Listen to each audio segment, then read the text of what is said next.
يبغي مقوله وأوجب على عباده الحج والعمرة والصلاة والسلام على حامل الملة سيدنا محمد بن عبد الله وعلى آله وصحبه ومن والاه ولا حول ولا قوة إلا بالله. قال الله تعالى في القرآن الكريم: أعوذ بالله من الشيطان الرجيم. بسم الله الرحمن الرحيم. سبحان الذي أسرى بعبده ليلا من المسجد الحرام إلى المسجد الأقصى الذي باركنا حوله لنريه من آياتنا إنه هو السميع البصير.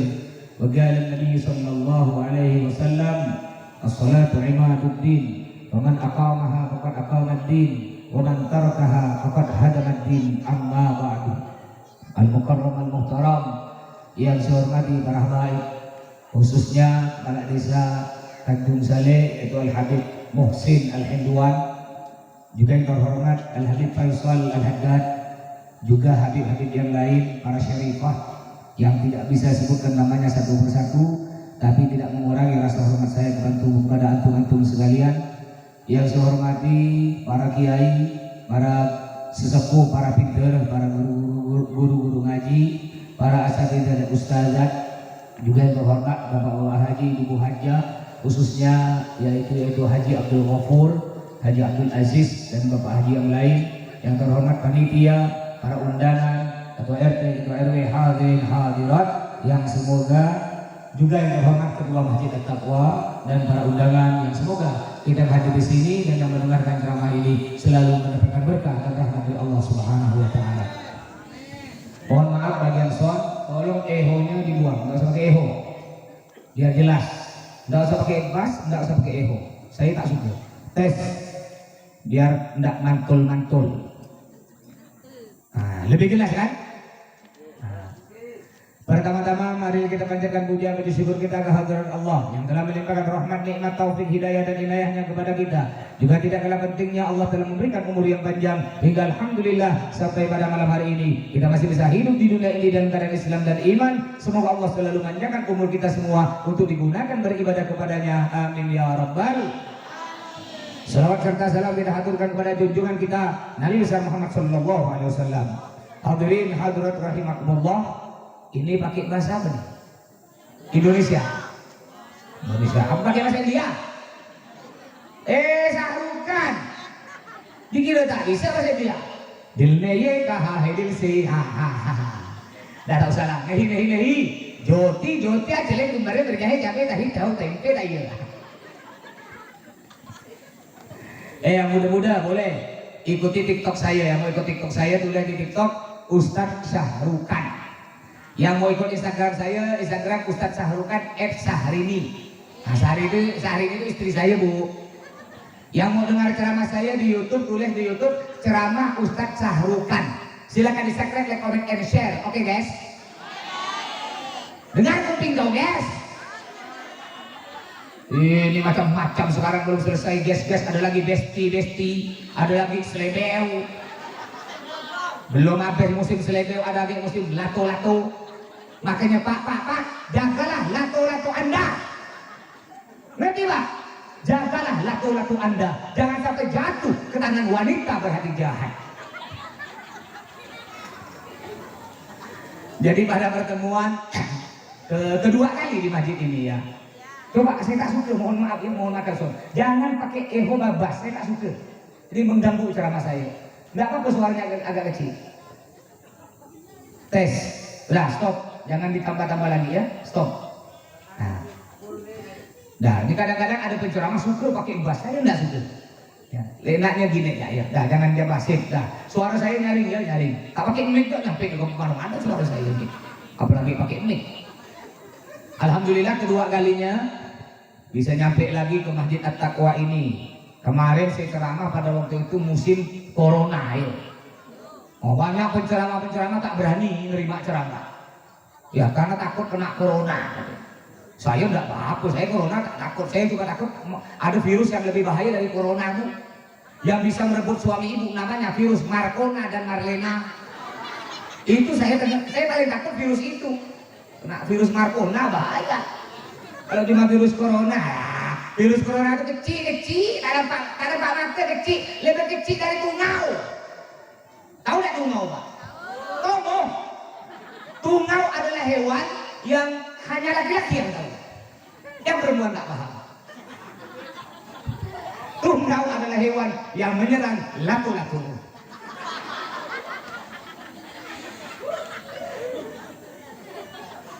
Ini kemarin gara-gara corona di Tanjung Saleh ini ada nggak masjid tutup?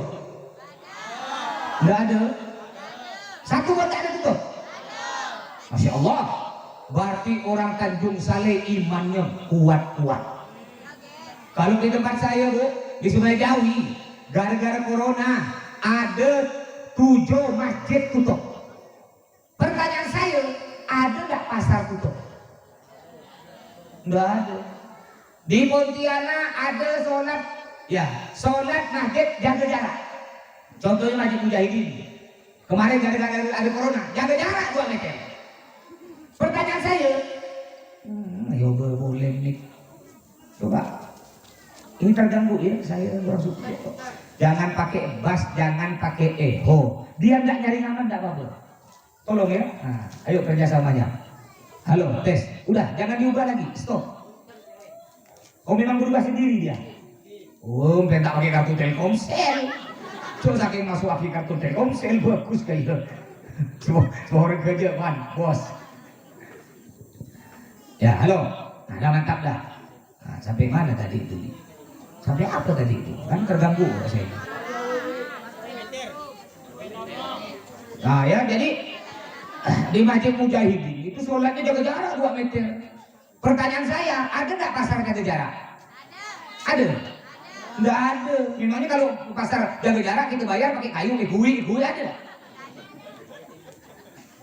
Makanya ini peringatan bagi kita semua. Jangan takut ke musibah, jangan takut berlebihan. Ingat masih ada Allah. Makanya pada malam ini saya ingin membahas sebuah hadis Nabi. Qala Nabi sallallahu alaihi wasallam, Nabi bersabda, "Idza mata ibnu Adam," kata Nabi. "Idza mata ibnu Adam, in qata'a amaluhu illa min 3." Enggak ada tisu di sini. Tak punya kipas angin ke masjid ini. Panas boy. Dikira tak panas, bilahi panas sampai kering buri belum. Dikira tak panas kali.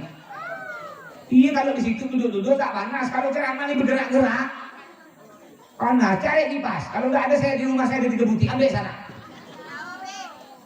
Bukan Habib, kacong. Oh, mungkin aku Habib, mentang-mentang ganteng kayak Sahrukan. Wow. Walaupun bukan Habib, kalau muka tak kalah dengan musim boy. Jadi kata Nabi Muhammad, "Idza mata ibnu Adam, in qata'a amaluhu illa min 3, shadaqatin jariyatin, aw ilmin yuntafa'u bihi, aw waladin salihin yad'u lah." Yang artinya idza mata ibnu Adam, jika ibnu Adam, yaitu kita manusia, meninggal dunia, baru keluar tisu. Kalau nggak diminta sampai kiamat tak keluar. Simpan tisu sini. Saya tidak mau lanjut ceramah. Saya tahu Bapak Ibu kalau saya ceramah tidak akan lihat saya, lihat tisu. Memang tak pernah lihat tisu. Nah, tunggu dulu, tunggu beliau beri air. Saya benda. Karena kalau saya lanjut percuma. Nanti lihat dia nih. Tak kenal ke siapa namanya? Sulaiman. Bulir apa macam Sulaiman? Mana muka aku aja main kan? Kejaman. Jadi cegat kena Sulaiman. Tidak apa-apa man, silahkan cegat saya man. Dia pakai amplop, ngerti man? Lepas beli amplop saya tidak takut padamu man. Sekarang man, makasih man.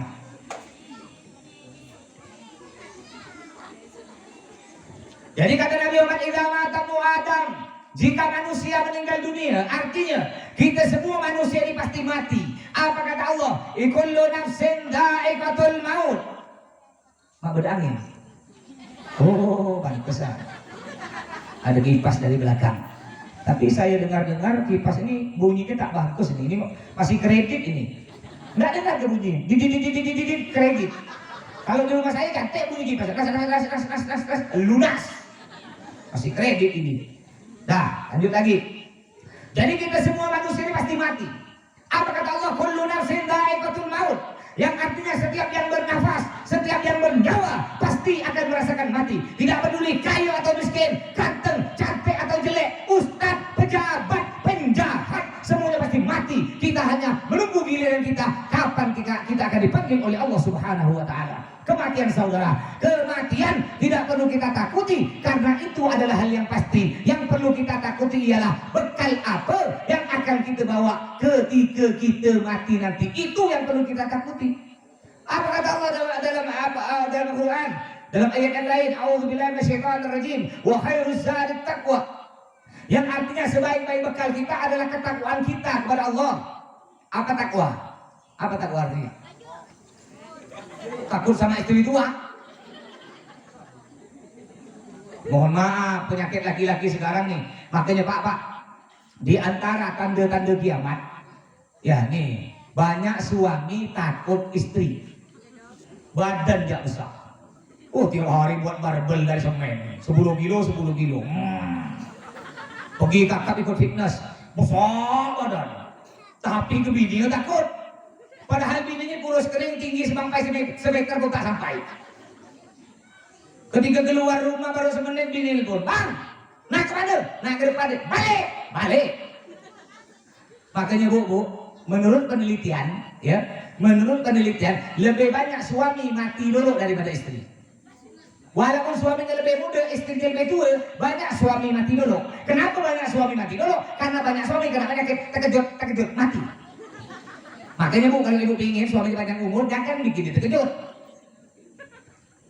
Wahai nusa takwa kata Allah, sebaik-baik bekal kita untuk menghadap kematian, bekal dalam kubur, yaitu takwa. Apa itu takwa? Imtithalu awamirillah wajtinabu nawahi, mengerjakan semua perintah Allah, menjauhi seluruh larangan Allah. Balik lagi tadi corona. Ya, balik lagi corona. Banyak orang gara-gara takut berlebih corona ke masjid takut, ke kakap berani. Betul? Ke masjid takut, berangkat ke kebun berani. Ke masjid takut, main rumah tetangga berani. Memangnya corona cuma ada di masjid.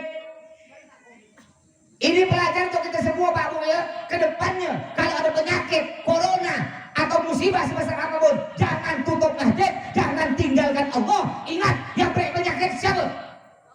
Yang beri penyakit Allah, yang beri obat, yang beri perlindungan, yang beri kesembuhan Allah. Dekati Allah, bukan malah menjauhi Allah. Apalagi sampai nutup rumah Allah.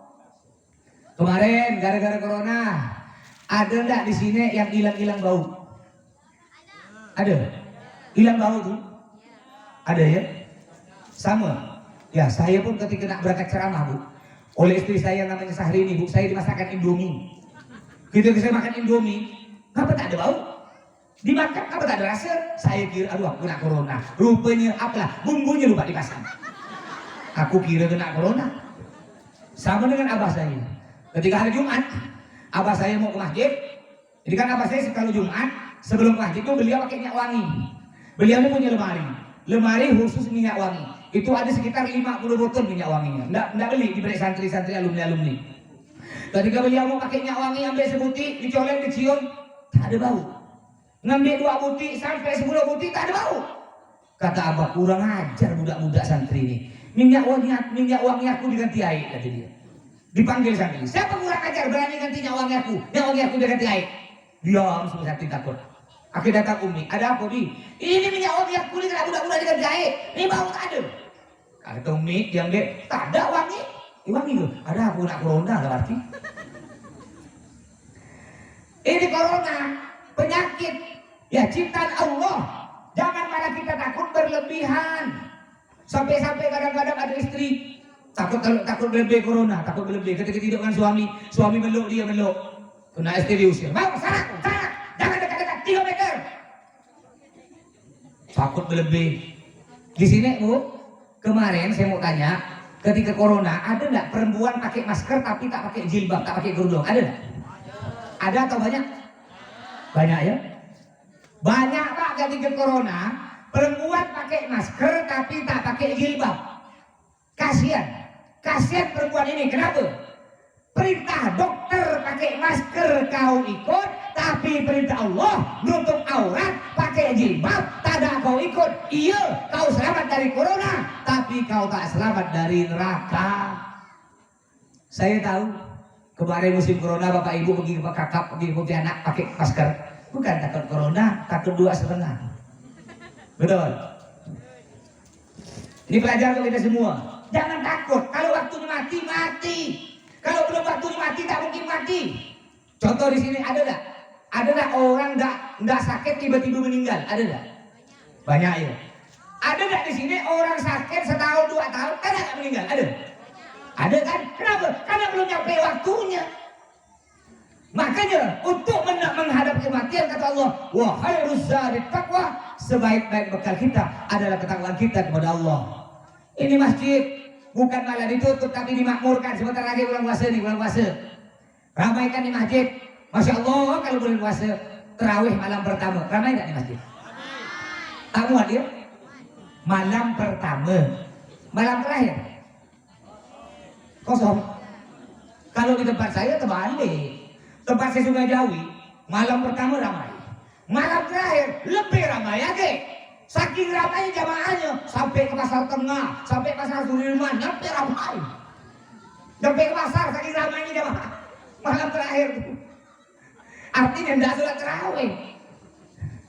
Sampai nanti bulan puasa itu. Bulan puasa banyak kan pasar-pasar, warung-warung tutup di bulan puasa ini. Banyak warung tutup. Warung bakso tutup, nasi padang tutup, warung sate tutup. Tapi tutup separuh ya. Dilihat bawah ada kaki. Dibilang hantu jejak ke tanah. Dibilang manusia tak ada kepala. Ketika diangkat Pak Haji betapa. Pak Bos. Ini bekal kita diramaikan masjid. Isi dengan sholat 5 waktu berjamaah. Kalau di Sungai Jawi ada orang Islam masuk masjid seminggu sekali tiap hari Jumat. Di rumah saya ada orang Islam masuk masjid seminggu sekali, Pak. Padahal rumah dia dekat masjid. Di sini ada enggak? Banyak. Oh sama berarti ya. Ini masih mending. Yang masuk masjid seminggu sekali tiap hari Jumat masih mending. Ada lagi yang agak parah, masuk masjid setahun 2 kali. Idul Fitri, Idul Adha. Ada lagi yang lebih parah, masuk masjid ketika sudah mati, mayatnya masuk masjid disolati. Itu orang sekarang. Kalau kita tanya Pak, ngapa tak ke masjid? Tak sempat. Ngapa tak sholat? Tidak sempat. Ngapa tak haji? Tidak umroh ke Mekah? Padahal tanahnya udah ratusan hektar. Tidak sempat. Hei yang muda-muda, ngapa belum bertobat? Tidak sempat. Hati-hati, malaikat pencabut nyawa selalu sempat nyabut nyawa kita. Baik kita sempat tak sempat, malaikat selalu sempat. Mumpung malam ini malaikat ada sempat, rajin-rajinlah sholat, cepatlah bertobat. Ini ramaikan masjid Pak Bu, ramaikan. Saya pernah ceramah ke Buron. Sebelum ceramah ke Buron saya singgah. Ini dengan sopir saya ini, bukan Buron segedung. Sopir saya ikut tuh, tanyakan sopir saya ini. Jadi sebelum nyampe di acara masih jauh, saya singgah, sholat di masjid. Zuhur, ini udah azan zuhur jam 12 lewat 10 menit. Saya masuk masjid, nggak ada orang. Dilihat masjidnya masih dikunci, kunci melekat di situ. Ya Allah, udah azan zuhur lewat 10 menit. Saya buka masjid itu. Saya kembali sembahyang, saya sholat sunnah, saya tunggu sekitar 10 menit. Nggak ada satu ekor pun orang datang. Satu orang pun nggak datang. Ketika saya buka masjid pertama kali, itu di dalam masjid rupanya alhamdulillah ada 2 ekor jamaah nunggu. Bukan 2 orang, 2 ekor. Siapa? Kucing dengan ayam. Udah siap-siap sholat berjamaah. Apa kata Nabi Muhammad Pak? Kalau Bapak tidak sholat berjamaah masjid, yang kita rayakan sekarang ini Isra Mi'raj. Kata Nabi Muhammad, andaikan ada orang yang suara azan nyampe ke rumah dia, lalu dia tidak sholat berjamaah ke masjid, apa kata Nabi? Akan aku bakar rumah kalian. Andaikan Nabi Muhammad masih hidup, banyak tidak di sini di rumah terbakar? Banyak ya. Ini kalau sholat subuh di Masjid At-Taqwa berapa saf? Ada 10 saf?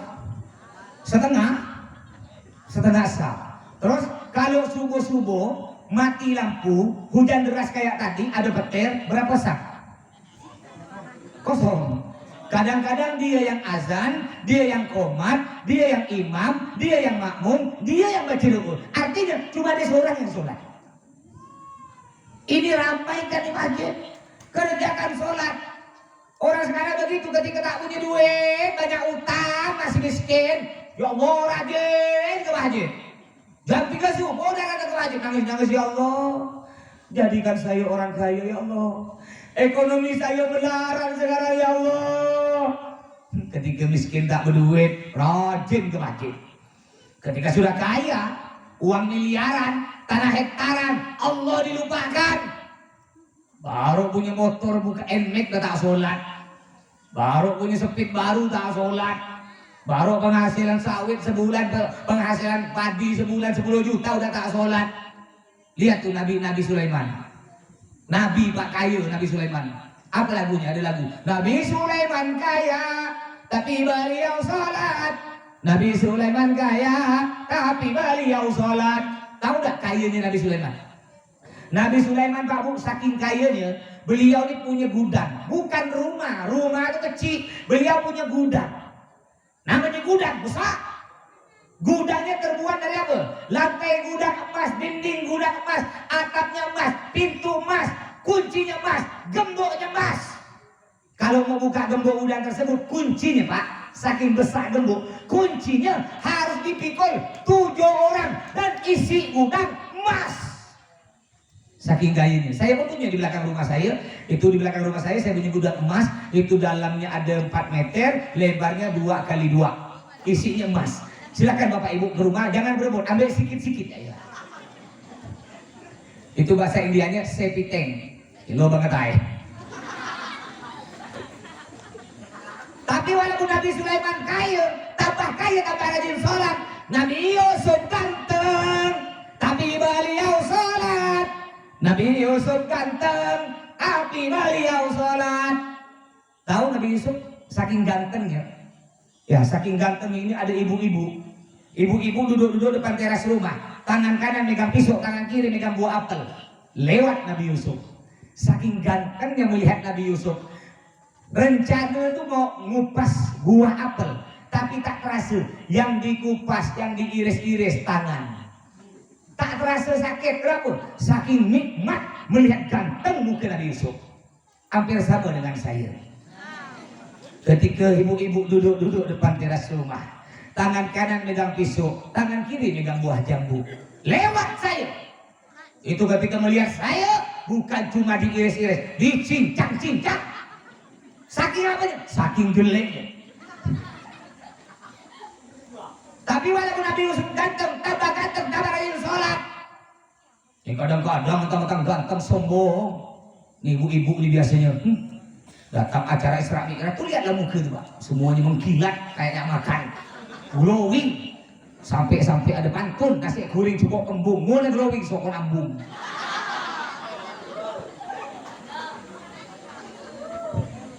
So, makanya Pak.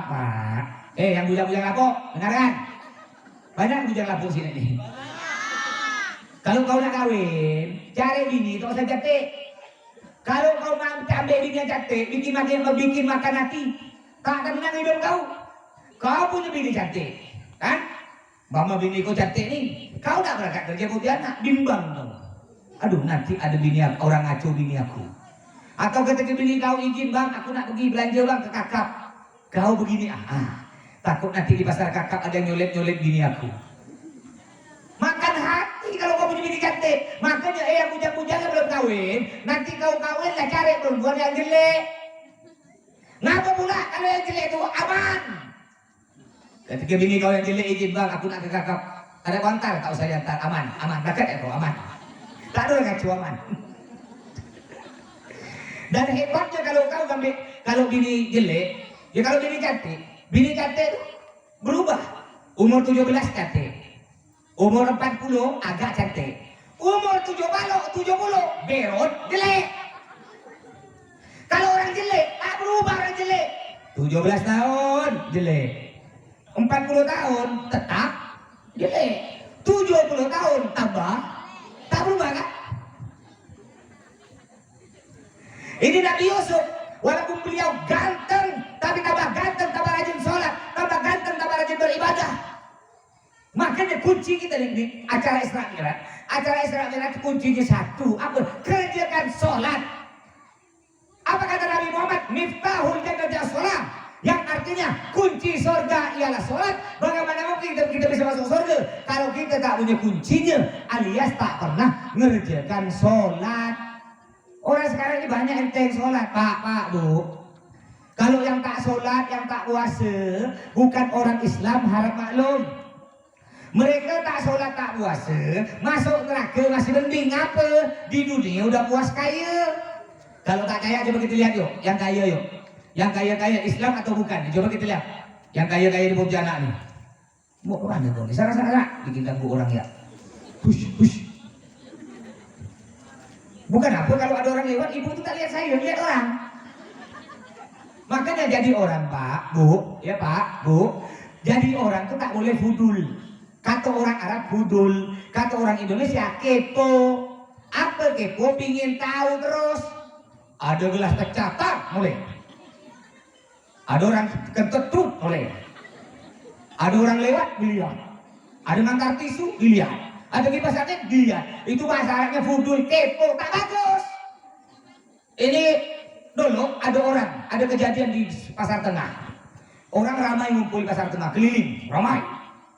Akhirnya ada orang di fudul, kepo, ingin tahu. Ada apa tuh? Aku dah lihat, kena orang tak break.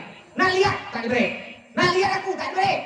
Akhirnya dia cari akal. Awas, aku bapaknya. Akhirnya kena orang break jalan. Oh kau bapaknya? Iya tak? Anak monyet mati. Anak kerak mati, anakku mati tak? Berarti kau bapak. Ini tak bagus orang fudul. Ya. Nah, balik lagi nih, dia lupa nih, gara-gara budak-budak nih lewat. Nanti ada lewat, lihat lagi ya. Tapi apa tadi itu? Jadi apa tadi itu cerita kita? Masalah sholat. Ya, masalah sholat. Pak, Bu, balik lagi ya. Kalau yang tak sholat, yang tak puasa, bukan orang Islam, harap maklum.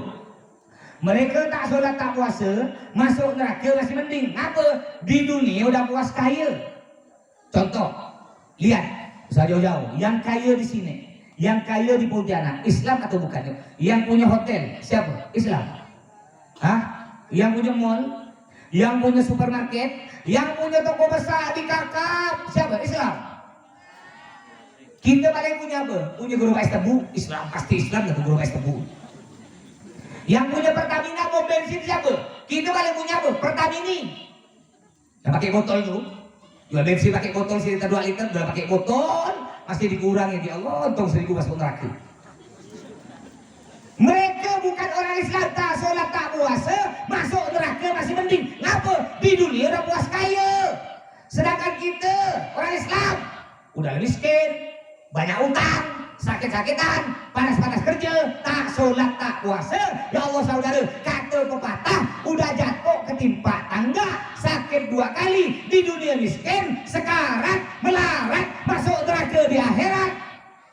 Oleh karena itu saudara-saudaraku, walaupun di dunia kita miskin, Pak, panas-panas kerja, jangan lupalah kerjakan sholat, kerjakan puasa. Walaupun di dunia kita hidup sengsara, masih ada harapan di akhirat masuk surga. Jangan udah miskin, masuk neraka sakit 2 kali. Kadang-kadang ada orang baru sakit diinfus masuk rumah sakit udah tak sholat. Hati-hati, mungkin yang punya keluarga sekarang istri atau suami yang sakit keras, walaupun dia stroke tak bisa bergerak, selama masih hidup ada nyawa, selama otaknya masih normal, wajib sholat. Apa kata Nabi Muhammad? Ad-dinu yusrun. Agama Islam ini gampang. Yassiru wa la tu'assiru. Permudah, jangan dipersulit. Orang sakit tak bisa sholat berdiri, sholat duduk. Nggak bisa sholat duduk, sholat baring. Nggak bisa sholat baring, sholat pakai isyarat mata. Gimana cara sholat pakai isyarat mata? Kalau ruku kejam, kalau sujud kejamnya lebih kuat lagi. Begini. Oh, nggak bisa sholat pakai isyarat mata karena mata tak bisa ketutup. Begini terus, karena suka ngintip orang mandi. Begini. Masih wajib sholat. Sholat pakai apa? Sholat pakai isyarat hati. Oh, pakai hati nggak bisa, maka dia perlu disolati karena dia sudah mati. Jadi hati-hati. Orang sholat itu Pak Bu ya, orang sakit itu ibarat lampu kuning di simpang 4. Tahu kan lampu kuning simpang 4? Masya Allah. Kalau di Tanjung, tahu Tanjung, kita turun dari jembatan tol itu kan, itu kan ada simpang 4 Tanjung tuh. Oh kalau orang Tanjung, Masya Allah, hebat-hebat orang Tanjung tuh. Ngapa enggak hebat? Itu walaupun ada polisi, dia digonceng Tanjal 3 tak pakai helm, ada lampu merah, dilagak, dilewat, seret, dilewat. Kena polisi ditangkap, stop! Kau tak lihat kan ada lampu merah? Lihat Pak, ngapa kau tak berhenti? Aku tak lihat ada bapak. Tak lihat ada polisi. Besoknya dia lagi lewat. Besoknya dia lewat lagi, bukan Tanjal 3, Tanjal 4 tak pakai baju, tak pakai helm. Udah lampu merah, tak ada stop, dilewat lagi, dilajak lagi, seret. Ditangkap lagi ada polisi. Malah muka-muka kau, semalam kau, sekarang kau. Kau tak lihat kan lampu merah? Lihat Pak. Kau tak tahu ke artinya merah itu? Tahu Pak? Apa artinya? Merah itu Pak artinya berani. Makanya aku lajak, aku tak takut. Dia orang Tanjung gitu. Berani-berani. Ya. Jadi orang sakit Pak Bu, orang sakit ini ibarat lampu kuning di simpang 4. Lampu kuning kalau tak ada hijau merah. Orang sakit kalau tak ada sembuh mati. Itu orang sakit. Makanya ketika sakit rajin-rajinlah sholat, cepatlah bertobat. Siapa tahu tak sembuh langsung mati, mati dalam keadaan sholat. Bukan malah sakit tidak sholat, kasihan. Juga Bapak Ibu, kalau kita belum tahu tata cara sholat yang benar, belum tahu nih, apa kata Nabi? La haya afiddin.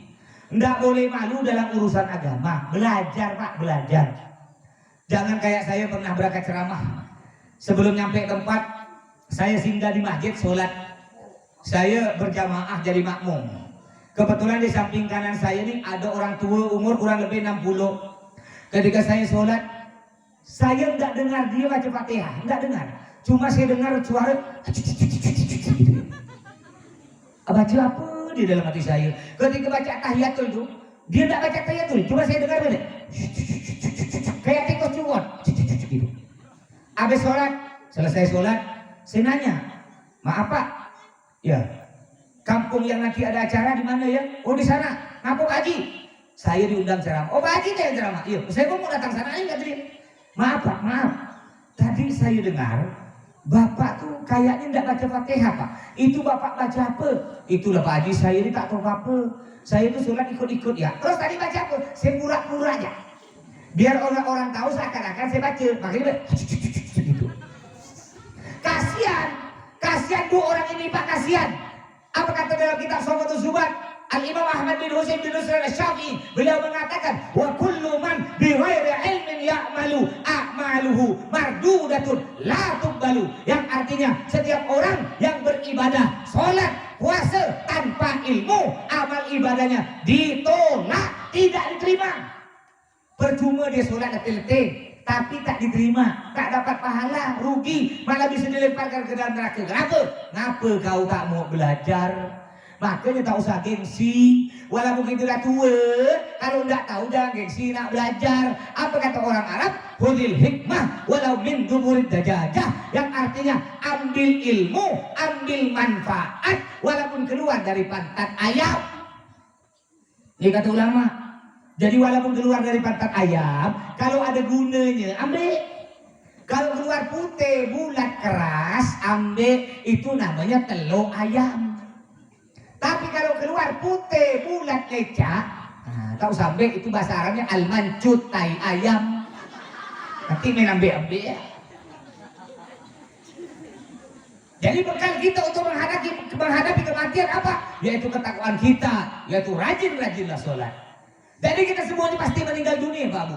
Terus kalau kita meninggal dunia, nanti dicabut nyawa oleh malaikat Israel, dicabut nyawa. Ketika dicabut nyawa itu sakit Pak Bu. Sakit orang dicabut nyawa. Makanya ada lagu zaman dulu, ibu-ibu mungkin tahu lagu kasidah zaman dulu. Bila Israel datang memanggil, datang menjemput di pembaringan, sekujur tubuh akan menggigil, sekujur badan kan kedinginan. Jadi orang ketika dicabut nyawa kayak gitu, sakit dicabut nyawa. Suatu hari Pak, Nabi Idris mohon kepada Allah, ya Allah, cabut nyawa saya ya Allah. Kata Allah, untuk apa Idris? Saya ingin merasakan seperti apa rasa sakit dicabut nyawa. Nanti hidupkan lagi saya. Sakit Idris, tidak apa-apa ya Allah, agar saya tambah cinta padamu. Baik kata Allah. Allah manggil malaikat pencabut nyawa yang bernama siapa tadi? Malaikat siapa?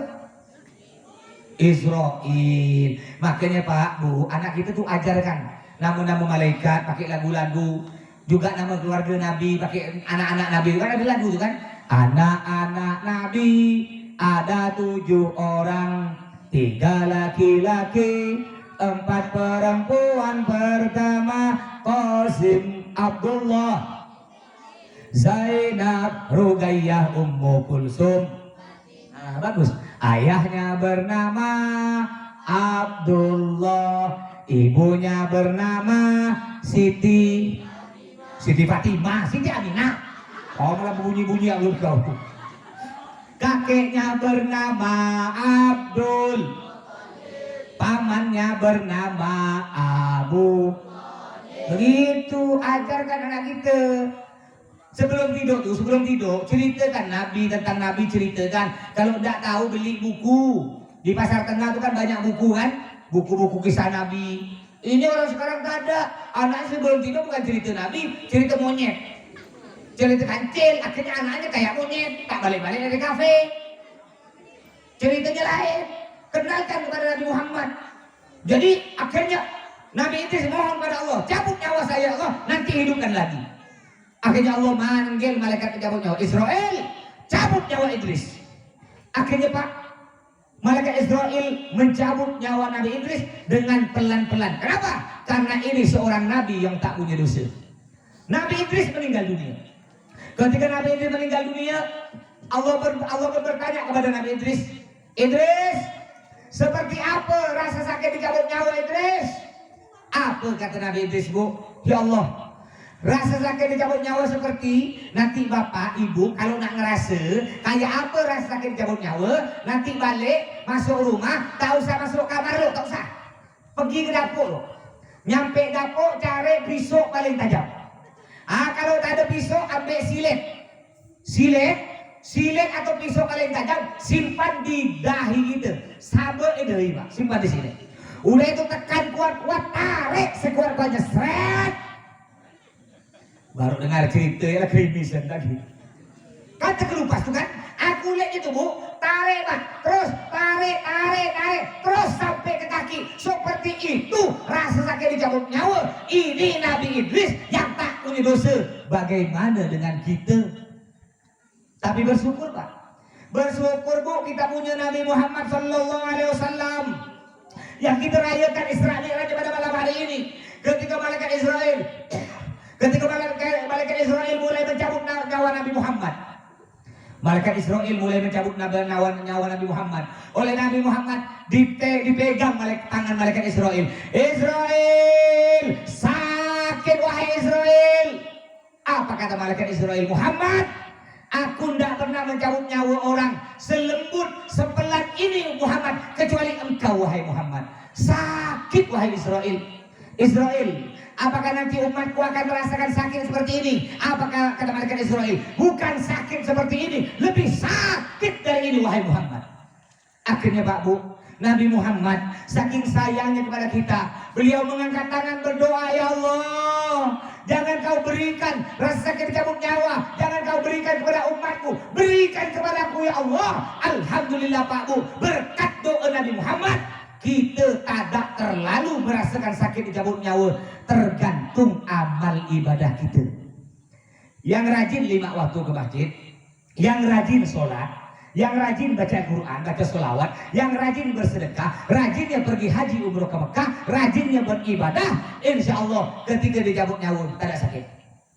Tapi sebaliknya, kalau rajinnya bukan ke masjid malah ke diskotik, rajinnya bukan nyumbang panti asuhan maka malah nyumbang panti pijat, rajinnya tidak pakai jilbab, rajinnya ngomongkan orang gosip rasanan, rajinnya bermaksiat, naudzubillah, nanti ketika meninggal dunia dia kayak ayam disembelih gelepar-gelepar. Makanya hati-hati Bapak Ibu. Beruntung kita masih ada Nabi Muhammad. Gara-gara doa Nabi kita tidak terlalu merasakan sakit. Makanya apa balasan kita selaku umat Nabi? Nabi Muhammad telah rela berkorban jiwa, raga, nyawa untuk kita semua. Apa balasan kita? Balasan kita diantaranya ikuti akhlak Nabi, ikuti suri teladan Nabi, jadikan Nabi contoh dalam kehidupan kita sehari-hari. Pak, Nabi Muhammad ini hidup dalam keadaan miskin. Bukan Nabi Muhammad orang miskin, dah. Nabi Muhammad orang paling kaya di dunia. Hanya saja beliau memilih hidup miskin untuk contoh bagi kita semua. Kenapa saya katakan Nabi Muhammad orang paling kaya di dunia? Suatu hari oleh Allah ditawarkan, wahai Muhammad, jika kamu mau gunung Uhud ku jadikan emas, ambil. Oleh Allah ditawarkan gunung Uhud jadi emas. Gunung Uhud ini ada di Madinah. Besarnya kurang lebih sama dengan gunung Peneraman. Ya, insya Allah kemarin alhamdulillah ada orang sini umroh dengan saya, Pak Masyhur. Tadi saya singgah ke rumahnya. Saya baru datang Bapak Ibu dari Mekah 2 minggu yang lalu. Insya Allah 2 hari lagi ini berangkat lagi hari Sabtu nih, bawa jamaah lagi. Ya doakan mudah-mudahan selamat rombongan semua ya. Juga habis lebaran berangkat lagi alhamdulillah tiap bulan. Makanya Bapak Ibu kalau mau umroh ayo ngompong umroh dengan Syahrukan dan Syahrini.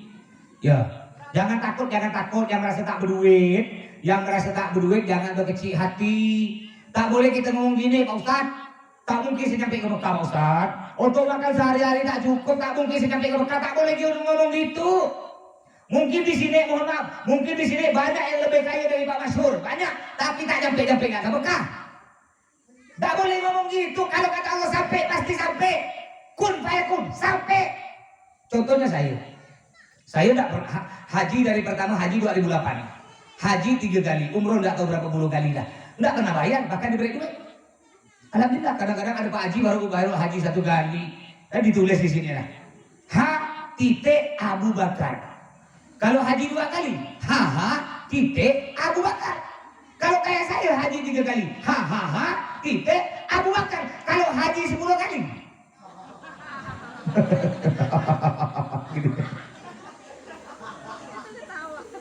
Nggak boleh berkecil hati. Kalau kata Allah sampai, pasti sampai ke Mekah. Kan ada pepatah mengatakan banyak jalan menuju Roma siapa? Jangan ubah ya. Roma itu bukan negara Islam. Tak usah pakai pepatah itu, ubah. Kenapa? Kadang-kadang orang Madura suka ubah-ubah. Astagfirullah, pour Allah. Masya Allah. Coca-Cola, cola. Ubah. Bukan banyak jalan menuju Roma, ubah ya. Banyak jalan menuju Mekah. Kalau kata Allah sampai, pasti sampai. Siapa tahu nanti habis selesai acara, ketika Bapak Ibu balik, tiba-tiba di tengah jalan ada bungkusan warna hitam. Di tengah jalan ada plastik warna hitam. Rezeki kan? Dipegang-pegang agak lecak, hangat. Udah hangat, bau, jangan dibuka. Mudah-mudahan yang belum sampai ke Mekah oleh Allah sampaikan Mekah ya. Yang udah sampai mudah-mudahan sampai lagi. Jadi oleh Allah Nabi Muhammad ditawarkan, wahai Muhammad, jika kamu mau gunung Uhud ku jadikan emas, ambil kamu. Nabi Muhammad tak mau. Ditawarkan gunung Uhud jadi emas, tak mau. Padahal gunung Uhud besarnya hampir sama dengan gunung Peneraman, tak mau Nabi. Kalau Bapak Ibu kira-kira bagaimana Pak? Tiba-tiba sekarang ini ada suara, wahai Bapak Ibu sekalian, gunung Peneram jadi emas, ambil. Gimana kira-kira? Oh, semua lari sampai sepi. Rambut saya pun ikut. Siapa tak mau pun emas. Ibu-ibu kadang-kadang mohon maaf Bu, baru punya emas gelang 10 butik, lebaran acara aus Islamik kan dipakai semua. Lengan kanan 5, lengan kiri 5. Ketika panitia bagi nasi diangkat tinggi-tinggi. Engkau kita oleh. Aku belum dapat. Biar orang lihat gelang banyak. Mentang-mentang punya kalung, mata kalung besar 1 genggam, sikit-sikit kerudung dibuka. Panas, kata dia. Panas. So, baru kaya segitu so. Ini Nabi Muhammad oleh Allah ditawarkan gunung Uhud jadi emas, beliau tidak mau. Bahkan beliau berdoa. Apa doa Nabi? 3 doa Nabi. Allahumma ja'alni miskinan wa aminni miskinan wahsyurni fi zumratil masakin. Yang artinya apa doa Nabi yang pertama? Allahumma ja'alni miskinan. Ya Allah, jadikan aku orang miskin. Jadi Nabi Bu tiap hari doanya, ya Allah jadikan aku orang miskin. Bapak pernah doa gitu Pak? Pernah? Tak mungkin. Porkelap tak kira. Saya apal Pak. Doa Bapak Ibu saya apal. Apal dah. Ya Allah jadikan saya bos padi, bos kelapa. Ya Allah jadikan saya orang paling kaya seluruh wilayah. Itu doa kita Pak. Tapi ingat, enggak apa-apa itu doa bagus. Bagus doa itu. Cuma ingat, kalau sudah kaya, jangan lupa madrasah, masjid dan musola. Kalau sudah kaya, jangan lupa anak yatim, fakir miskin dan janda tua. Mohon maaf, sekarang ini banyak orang tambah kaya, bukan tambah dermawan, bukan tambah baik. Banyak orang sekarang ini tambah kaya, tambah masin. Cerek. Makanya Sungai Jawi itu kalau ada Pak Haji Masin dipanggil Pak Haji 1000. Kenapa dipanggil Pak Haji 1000 itu? Panitia Isra Mi'raj minta sumbangan 100.000 tak berik, dia cuma berik 1000. Panitia Maulid Nabi minta sumbangan berik 1000. Setiap hari Jumat masuk kota hajat 1000. Akhirnya orang manggil dia Pak Haji 1000. Ada lagi di Sungai Jawi kalau ada Pak Haji Masin dipanggil Pak Haji Estrajos. Kenapa dipanggil Pak Haji Estrajos? Tahu tak gambar Estrajos begini? Gambarnya genggam tak lepas. Makanya kata datuk kita zaman dulu, ya kata datuk kita zaman dulu, tanda orang masin tengkuknya masuk ke dalam. Coba pegang, mungkin dem cerek. Dipegang betul bodoh, dipegang betul. Kata datuk kita zaman dulu, tanda orang masin tengkuknya masuk ke dalam. Tapi saya punya kawan, tengkuknya mau keluar, masin naudzubillah. Jadi tak menjamin. Itu doa Nabi yang pertama. Doa Nabi yang kedua apa? Wa aminni miskinan. Ya Allah, matikan aku dalam keadaan miskin. Nabi Muhammad meninggal Bu dalam keadaan miskin. Tidak meninggalkan duit, tanah, tidak ada apa-apa. Di dalam kuburan Nabi Muhammad tenang. Kenapa Nabi Muhammad tenang? Karena putra putri Nabi tidak ada ribut gara-gara warisan. Sedangkan kita Pak Bu, tambah kaya di kuburan kita tambah susah. Kalau harta kita tidak digunakan di jalan Allah, kita di kuburan tambah kaya tambah susah. Kenapa? Anak kita ribut gara-gara warisan. Mending yang diributkan tanah 100 hektar. Kadang-kadang yang diributkan tanah 1 kapleng, harga 5 juta, dia beradik 12 orang. Kata si abang, dek 7 turunan kau bukan adik aku. Kata saya, iya 7 turunan kau pun bukan abang aku. Na'udzubillah min dzalik, hati-hati. Yang sekarang mungkin ada musuh-musuh sama keluarga tetangga, hati-hati. Apa kata Nabi Muhammad?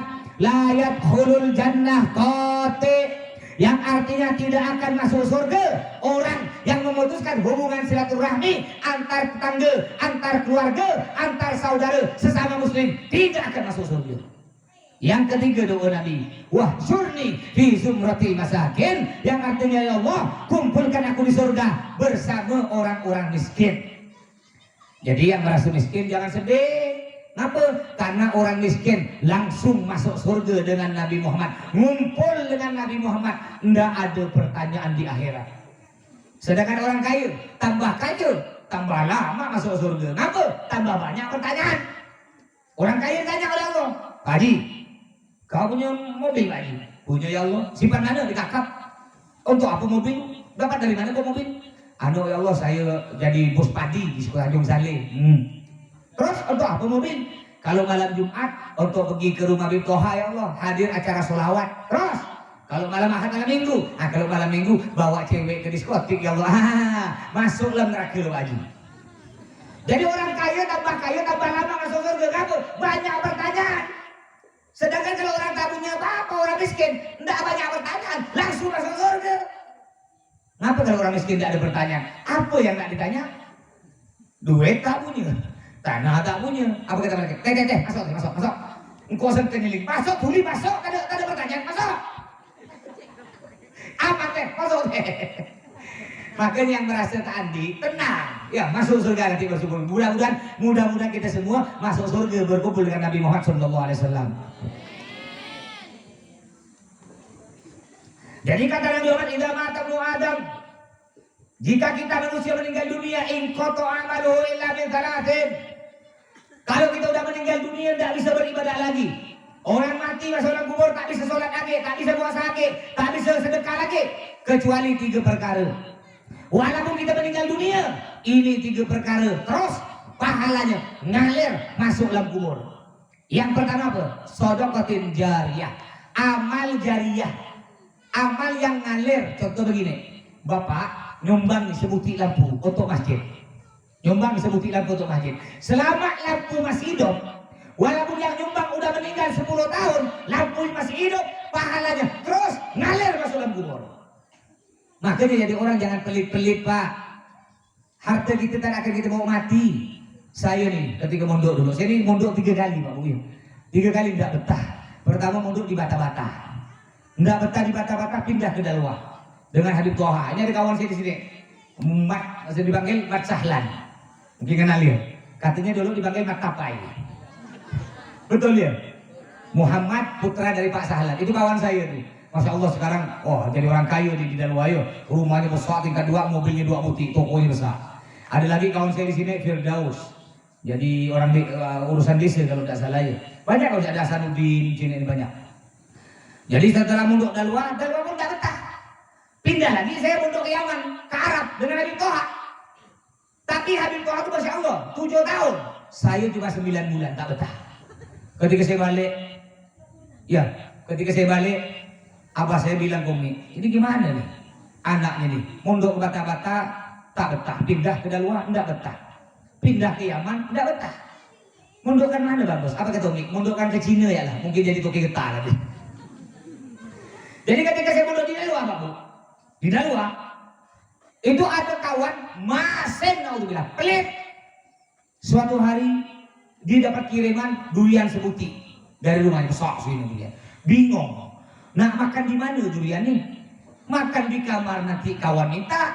Akhirnya cari akal, dibawalah durian tersebut ke dalam WC.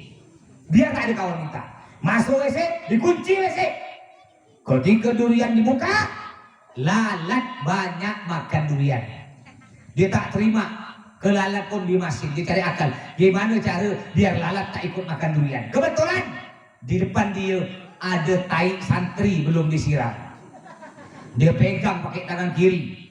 Pokoknya ada dicamak-camak tai itu, langsung diangkat tangan kiri, semua lalat berpindah ke tangan kiri. Dengan santainya, dia pun makan durian tanpa ada seekor lalat pun yang mengganggu. Setelah durian habis, seperti biasa, dia jilat sisa durian di tangan kanan. Dan dia lupa, di tangan kiri ada durian dari Balai Karangan. Maka jadi orang jangan cerai, jangan masin-masin. Yang kedua, walaupun kita meninggal dunia, pahalanya terus mengalir masuk dalam kubur. Apa kata Nabi? Au ilmin yuntaba'u bihi, ilmu yang diambil manfaat oleh orang lain. Maksudnya siapa? Maksudnya para kiai, para ulama, para ustadz. Di sini kan ada punya madrasah, ada Ustadz Nawali, ada Ustadz Asjar, ya ada tadi kiai siapa saya lupa dari Balik Nagas ini. Ada kiai datang dalam nih. Itu para kiai atau ustadz yang ngajar alim-alim, langker masjid, ngajar madrasah. Itu beliau-beliau yang ngajar, walaupun udah meninggal dunia, santrinya sholat, pahalanya ngalir. Lalu santrinya balik ke rumah, santrinya ngajarkan anaknya, santrinya punya santri, ribuan santri, semua pahalanya ngalir masuk ke dalam kubur beliau, para ulama, para ustadz. Makanya ayo hormati para ulama, hormati para ustadz, terutama para habaib, terutama habib pak. Jangan sampai kita kurang ajar kepada para habaib. Habib ini pak lebih mulia dari kiai pak. Walaupun kiai ini pakai sorban, habibnya tak pakai sorban, kocok nereng-nereng sedikit pak. Ini masih mulia habib sekocah mereng. Kenapa? Bapak ibu pernah tidak ziarah ke makam Kiai Fadhul Bari Penerang? Pernah? Pernah jelas ya? Pernah. Kiai Fadhul Bari itu pak punya putra namanya Kiai Darwis. Saya manggil Bah Darwis. Kiai Darwis itu Bah Darwis. Saya punya nenek, Umi, umurnya sekarang 93. Masih alhamdulillah masih sehat. Jadi Umi nenek saya sepupu dengan Bah Darwis, sepupu sekali. Nenek saya manggil Bah Darwis, panggil Darwis. Bah Darwis panggil nenek saya Huktijah. Nenek saya namanya Khotijah. Jadi nenek saya bu, ketika masih gadisnya nih nenek saya biasa ikut ke Fathul Bari, ikut kemana-mana. Suatu hari ada Pak Haji Kail ngundang acara maulid, ngundang ke Fathul Bari. Ketika ke Fathul Bari udah masuk duduk, ke Fathul Bari nanya ke Pak Haji Kail, Ji, kau acara maulid nih, ada nggak kau ngundang Habib? Nggak ada Kiai. Hah? Nggak ada ngundang Habib? Akhirnya Pak Haji mikir, oh ada Kiai, ada. Bukan Habib Kiai, ada Iyi. Tahu Iyi? Iyi itu Habib kecil. Habib kecil itu Iyi, dipanggil Iyi. Jadi kalau ada Habib punya anak laki-laki kecil dipanggil Iyi. Tapi kalau ada orang ngaku Habib, anaknya bukan Iyi, Buyi.